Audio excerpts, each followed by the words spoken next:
There's nothing false in that whatsoever.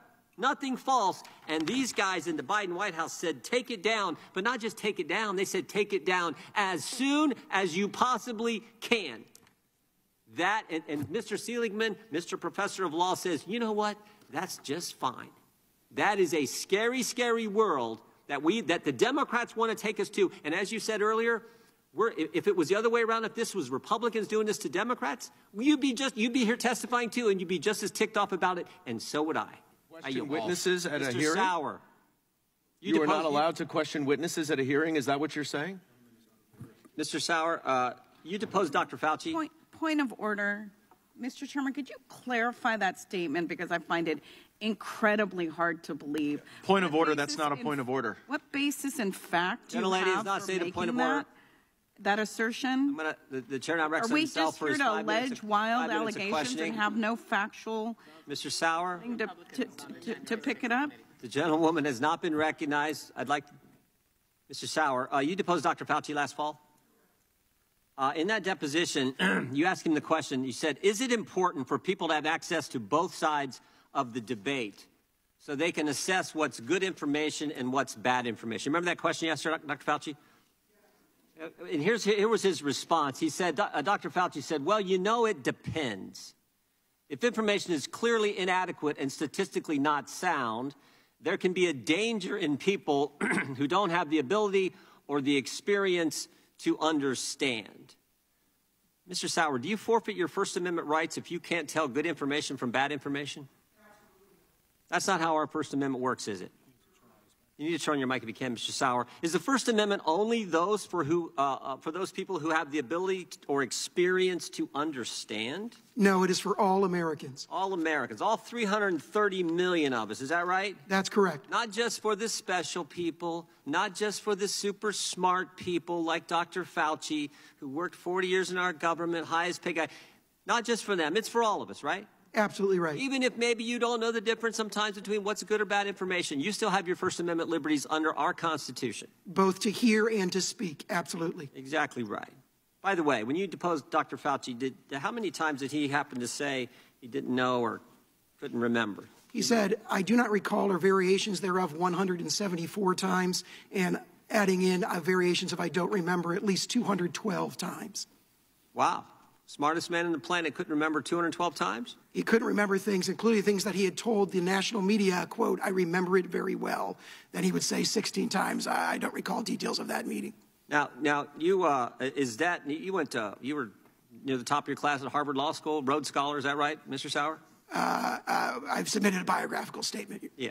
Well, I looked at your biography. It's pretty impressive. Is that pretty high? You've done a lot of depositions. You've done a lot of legal work. You've deposed a lot of people. Is 212 times pretty high? I've taken dozens of depositions. I've never seen anything like it, including in this case where other federal government witnesses frequently profess inability to recall. So the guy who told us all these things, who's, you know, the smartest man on the planet, he set a record. Highest you've ever seen and couldn't recall, didn't remember?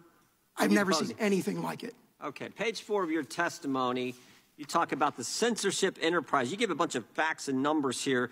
You said Twitter disclosed that 84 government officials communicated with them, or as Mr. Seligman said, gave them suggestions. 84 federal officials gave Twitter suggestions on tweets and things to take down. 45 officials in the federal government told the same thing to Facebook. Is that right? They discussed disinformation and censorship with those officials. Yeah, a handful of federal agencies handed over 20,000 pages of documents in the communications they had with these big tech companies. Again, just suggestions, though, according to Mr. Seligman. 20 White House officials were involved in these suggestions to these social media platforms. That's conservative. It's probably higher. Yeah. FBI agent Elvis Chan testified the FBI alone sends encrypted lists to social media accounts, sometimes containing hundreds of accounts and URLs in each list to platforms for censorship 1 to 5 times per month. 500 times a month, 500 different email or websites, everything else they're sending to these social media platforms. The FBI, and Mr. Seligman says, don't worry, that's not a problem with the First Amendment. That's a suggestion. Yes, over the course of years that's been occurring. The Election Integrity Partnership, a censorship consortium of academics, think tanks, federal and state government officials, social media platforms boast that it surveilled 859 million tweets, 21,897,364 tweets on tickets as misinformation. Is that right? That's correct. You learned this in your discovery in your lawsuit so far? Correct, Your Honor. And the Virality Project, a mass surveillance and censorship operation conducted by the EIP, has done over 6.7 million engagements on social media, 200 million. Now, let me just ask you this. Were most of those targets towards conservatives? Virtually everything we've seen in evidence so far, or at least the vast majority of what we've seen in so far, is conservative, right-leaning speech. But you would be just as outraged. I read your testimony. You'd be just as outraged if it was the other way around, right? Absolutely. Same here. Same here. Because the First Amendment, again, is not just for some people, not just for one political persuasion, not just for the so-called smart people like Dr. Fauci. It's for 330-some million Americans. That's how our Constitution works. Is that right, Mr. Sauer? Every single American. I thank the gentleman for his answers. Mr. Chairman, I have a unanimous consent request. Gentleman from Louisiana is recognized. Seek unanimous consent to enter into the record a letter dated January 12, 2021 by Louisiana Attorney General Jeff Landry, where he decries all political violence and calls for an end to that and asks for respect for all political viewpoints. Without objection. Another thing we can examine because he's not here.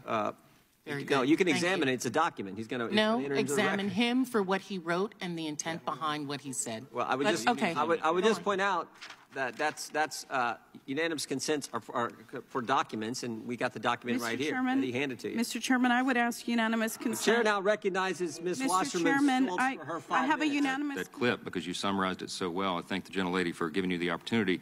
What you said earlier this morning summarizes it well also. You said censorship impedes the pursuit of truth in the free marketplace of ideas. That's the summary. Look, we brought in exceptional witnesses this morning. We brought in the Attorney General of the state of Louisiana and the former Attorney General of Missouri, now a U.S. Senator, because their litigation has revealed overwhelming direct evidence, as you pointed out, that the executive branch has undertaken a broad campaign to censor the American people. That's the headline. That's the takeaway today. Rather than one-off instances of censorship and coordination between federal agencies and the private sector, your case has revealed how federal agencies and officials have taken a whole-of-government approach to censoring online speech about topics that they think are disfavored. The federal government exchanged in 2 blatantly unconstitutional acts. First, they coerced technology companies to engage in censorship. They did this in a number of ways, and at least 20 officials in the White House itself were involved. Then the federal government colluded with the big tech companies and others to censor content. We know that federal agencies met frequently with social media companies and received internal platform data and other special privileges that empowered censorship. Third parties, such as certain nonprofit organizations, also worked as intermediaries to help the federal government effectuate its censorship scheme. This litigation in Missouri v. Biden offers the American people a unique window into the federal government's operation of what's now being called the censorship industrial complex. This litigation, led by Missouri and Louisiana, continues to unveil the extent of federal coercion and of collusion with tech companies to censor disfavored content.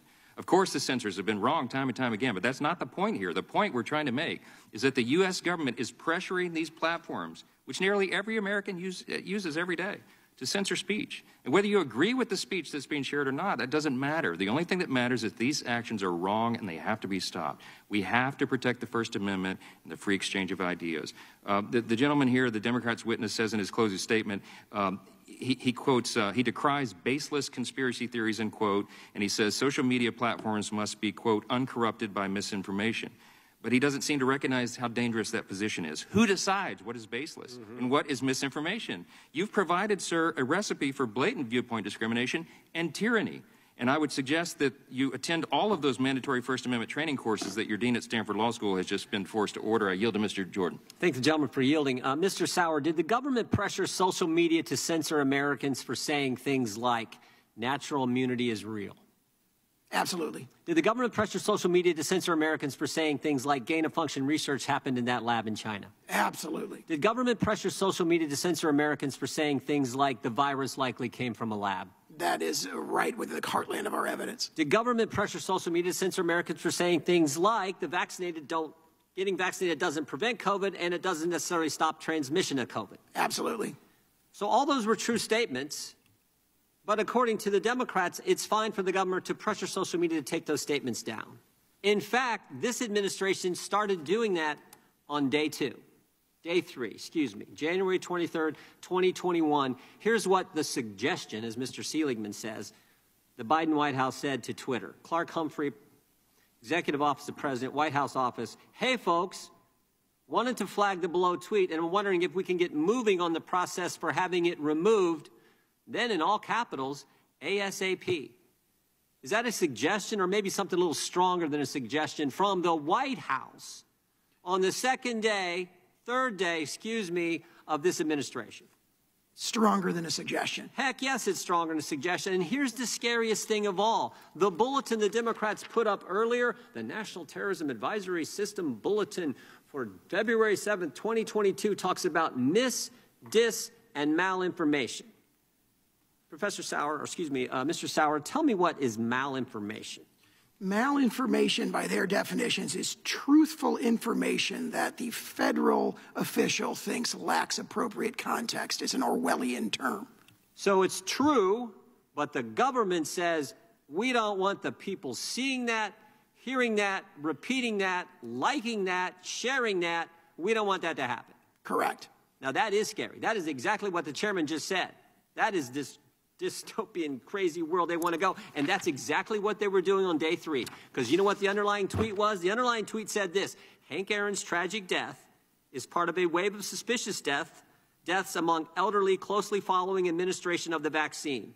He received the vaccine on January 5th. True. Hank Aaron, true and real American, great American, amazing athlete, wonderful human being. He got the vaccine on January 5th to inspire others to get it, and then there's nothing false in that whatsoever.